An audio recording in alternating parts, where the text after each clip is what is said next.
what we do in the midst of this sin-sick age that has rejected the gospel and perverted the gospel and replaced the gospel with that which is not the gospel.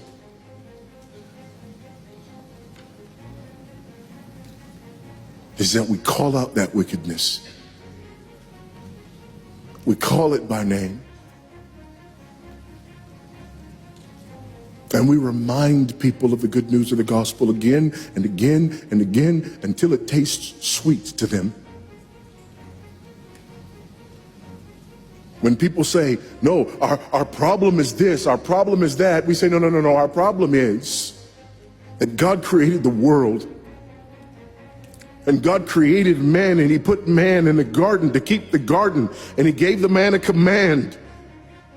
And he held that man to perfect, perpetual obedience to that command, and he promised him life if he kept it, and death if he didn't.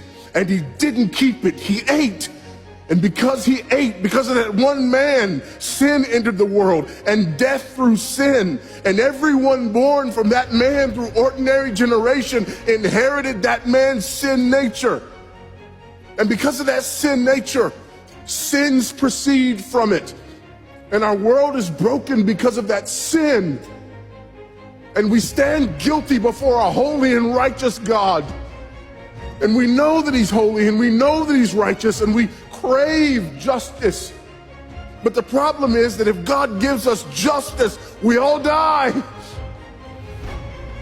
And so that God, in his goodness and in his mercy, sent forth his son, who was not born of ordinary generation, but was born of a virgin. Yes, the virgin birth matters. Why? Because if he's born of ordinary generation, he's born in sin. But because he's not born of ordinary generation, he's not born in sin. He's clean of sin. His record is clean.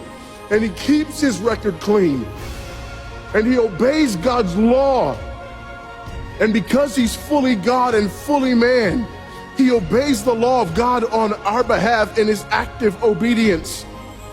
And then in his passive obedience, God made him who knew no sin to be sin for us. All we like sheep had gone astray. Each of us had turned to his own way, but God laid upon him the iniquity of us all. And Christ died for sin once for all, the just for the unjust. And God imputes our sinfulness to him. And he nails our sinfulness to the tree. And Christ dies and raises again on the third day for our justification. And there's another imputation. The righteousness of Christ is actually imputed to us so that God can be both just and the justifier of the one who places faith in Jesus Christ, so that all those who come to Christ may enter in, so that all those who place faith in Christ might be saved, but not only saved, but sanctified, because he's the firstborn of many brethren. We're justified and we're adopted into the family of God. And we're sanctified. And as his children, we begin to bear the family resemblance. And we're further sanctified throughout this life by the very same gospel that saves us. Until one day when it's all said and done, we're not just saved from the penalty of sin. We're not just saved from the power of sin, but one day we're glorified and saved from the very presence of sin. That's the gospel that we preach. That's the gospel that we need. And that's the gospel that's more than enough.